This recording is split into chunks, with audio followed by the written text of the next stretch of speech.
جیسا کہ آپ کے علم میں ہے اور بیشتر مومنین جانتے ہیں کہ نماز وتر 1 رکعت ہے، اور قنوت اس میں مستحب ترین اعمال میں سے ہے، قنوت، نماز وتر کا قنوت۔ لیکن اگر انسان کے پاس وقت نہ ہو، اگر انسان کے پاس حال نہ ہو، اگر انسان کے پاس توانائی نہ ہو، بغیر قنوت کے بھی نماز وتر کو بجا لا سکتے ہیں۔ کس قدر خداوند متعال نے سہولت رکھ دی ہے اور انسان کو سحرخیز بنانا چاہا ہے کہ 1 رکعت نماز پڑھے، اور اس میں بھی صرف سورہ حمد پڑھیں، دوسرا سورہ بھی واجب نہیں ہے، مت نہ پڑھیں، قنوت مستحب ہے وہ بھی چھوڑ دیں، صرف 1 سورہ حمد، 1 رکوع، 2 سجدے، 1 تشہد، 1 سلام۔ یہ سہولت بھی خدا متعال نے رکھا کہ بغیر قنوت کے آپ پڑھ سکتے ہیں۔ اور نماز شفع میں جیسا کہ آپ کو علم ہے کہ قنوت نہیں ہے نماز شفع میں، اور انسان اگر پڑھنا چاہے بھی بقصد رجا، بقصد امید ثواب پڑھنا چاہیے، ورنہ قنوت نہیں ہے۔ اور نماز شفع سے جب فارغ ہو جائے تو یہ دعا مستحب ہے، اور تمام جو ہے نماز شفع والی کتابوں میں اور مفاتیح الجنان میں نماز شفع اور جو ہے نیمہ شعبان کے اعمال میں یہ چیزیں وہاں پہ آپ کو جو ہے ملیں گی۔ شب نیمہ شعبان میں بھی یہ دعا مستحب ہے، اور ہر شب نماز شفع کے بعد بھی یہ دعا مستحب ہے۔ چند لائنوں کی دعا ہے، انسان 1 یا 2 دن میں حفظ کر سکتا ہے آرام سے، یا دیکھ کے بھی انسان جو ہے پڑھ سکتا ہے۔ الہی تعرض لک فی ھذا اللیل المتعرضون، خدایا طلب کرنے والوں نے آج تیرے سامنے خود کو پیش کیا ہے۔ وقصدک القاصدون، ارادہ کرنے والوں نے آج رات تیرا ارادہ کیا ہے، تیری بارگاہ کا ارادہ کیا ہے۔ وَأَمَّلَ فَضْلَكَ وَمَعْرُوفَكَ الطَّالِبُونَ، حاجت مندوں نے تیرے فضل و احسان سے امیدیں باندھی ہیں۔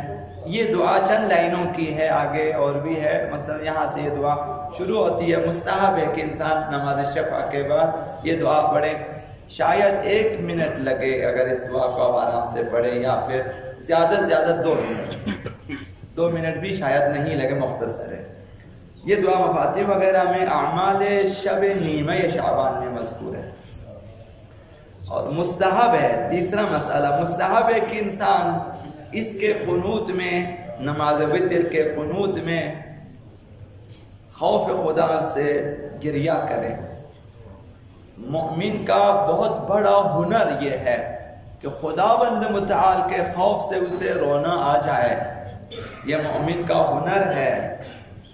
اور یہاں بھی خداوند متعال نے انسان کو یہ تربیت دی، اولاً رو لے خدا کے خوف سے، اگر رونا نہیں آتا تو تباکی کر لے، رونے کی صورت بنا لے نماز تہجد میں، خدایا رونا نہیں آ رہا، میں رونے کی کوشش کر رہا ہوں۔ کوشش کریں، خلوت میں نماز پڑھیں۔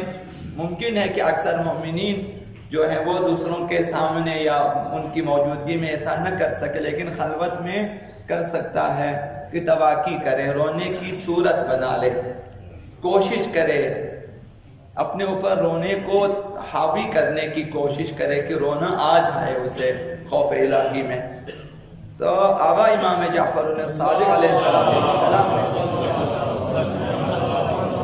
نے ارشاد فرمایا کہ خوف الہی کے میں گریہ کرنے کا جو فضیلت ہے اور ارزش ہے وہ یہ کہ فرمایا ما من شیء الا ولہ کیل و وزن، ہر چیز کے لیے ایک پیمانہ ہے اور ایک وزن ہے، الا الدموع، مگر خوف خدا میں نکلنے والے آنسو، فإن القطرہ، اس کا کوئی خاص اندازہ نہیں ہے کہ ایک قطرہ جو خوف الہی میں انسان خوف خدا میں رو سکے، ایک قطرہ اس کا تطفی بحارا من النار، آگ کے دریاؤں کو خاموش کر سکتا ہے۔ نہ ایک دریا، سمندرہائے آتش، ایک قطرہ آنسو جو خوف خدا میں مومن اپنی آنکھوں سے گرا دے بجھا سکتا ہے۔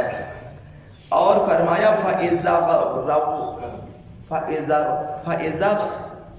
رَوْرَقَتِ الْعَيْنُ بِمَائِهَا، جب آنکھیں اشکوں میں غارق ہو جاتی ہیں، آنکھیں بھیگ جاتی ہیں، تو پھر لم یرحق وجہن قطر ولا ذلہ، وہ چہرہ پھر کبھی فقر و ذلت کا سامنا نہیں کرے گا۔ جو خوف الہی میں جس کی آنکھیں بھیگ جاتی ہیں، غارق ہو جاتی ہیں، اشکوں میں ڈوب جاتی ہیں، خداوند متعال نے پھر اس چہرے کو کبھی ذلیل نہیں کرنا، فقر و تنگ دستی میں مبتلا نہیں کرنا ہے۔ اور فَإِذَا فَاضَتْ، جب اشک گرنا شروع کر دے، آنسو گرنا شروع کر دے رخساروں پہ، فرمایا حرم اللہ علی النار، خداوند اس چہرے کو حرام قرار دے دیتا ہے جہنم کے لیے، کہ اب وہ چہرہ نہیں جلے گا آتش جہنم میں۔ وَلَوْ أَنَّ بَاقِيًا، یہ قول صادق مصدق امام صلی اللہ علیہ وسلم کہ جس کے بارے میں ہمیں باور ہونا چاہیے کہ اگر آپ سوچیں ہم پہ عذاب آتا کیوں نہیں ہے تو شاید وجہ یہ ہے۔ فرمایا وَلَوْ أَنَّ بَاقِيًا بَكَا فِي أُمَّةٍ لَرُحِمُوا، اگر ایک امت میں ایک شخص بھی خوف الہی میں روتا ہے، خداوند اس امت پہ رحم فرماتا ہے۔ اب نہ معلوم ہمارے معاشرے میں شاید کئی افراد ایسے ہوں کہ خوف الہی میں روتے ہیں تو ہم پہ عذاب نہیں آتا۔ حضرت آقا امام سجاد علیہ السلام ارشاد فرمایا، یہ اس لیے عرض کروں کہ کس طرح خدا کا خوف رکھیں۔ امام سجاد نے کئی جملے، ایک جملہ یہ فرمایا خف اللہ تعالی لقدرتہ علیک، خدا سے ڈرنا چاہتے ہو تو خدا کی قدرت کو ذہن میں رکھو کہ خداوند تم پہ قدرت رکھتا ہے، یعنی انسان متوجہ ہو جاؤ، تمہارے تمام حرکات، تمام سکنات، بولنا، دیکھنا، سوچنا سب خدا کی قدرت میں ہے۔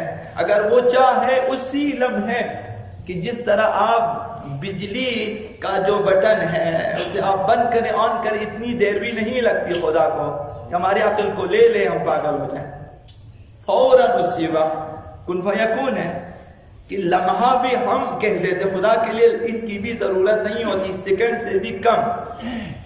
اگر عقل کو لے لے انسان ہو جاتے پاگل، اگر انسان کی زبان کو بند کر دے انسان ہو جاتے بہرا، گونگا، انسان کی سماعت کو فوراً لے سکتا ہے۔ دیکھا ہوگا آپ نے کہ کبھی ایک دھماکہ یا ایک فائر ہو گئی ہے، اس کے کان کے پردے پھٹ گئے، ختم۔ کتنے ایسے افراد ہیں کہ انگور کے دانے کھاتے ہوئے مر گئے۔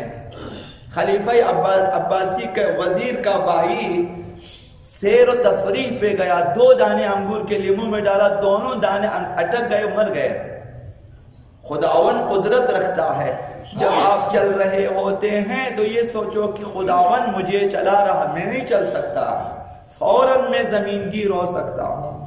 خداوند قدرت رکھتا ہے، لہذا خوف خدا رکھیں۔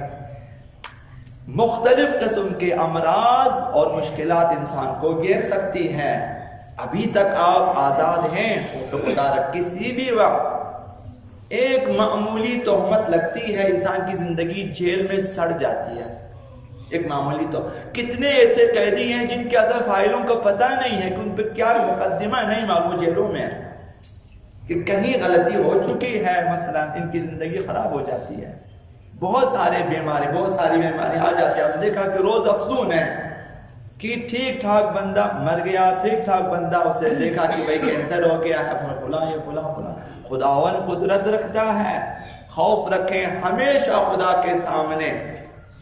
انسان جو ہے خوف خدا میں اگر روتا رہے کم ہے۔ انسان کو یہ جان لینا چاہیے کہ ایک سیکنڈ کے لیے بھی اسے اپنی حالت پہ چھوڑ دیا تو کیا کیا مسائل و مشکلات اسے گھیر لیتی ہے۔ قاضی شریح نے ایک ہی لمحے میں فیصلہ کیا تھا کہ آقا امام حسین واجب القتل ہے، زندگی خراب ہو چکی، ایک لمحے کے لیے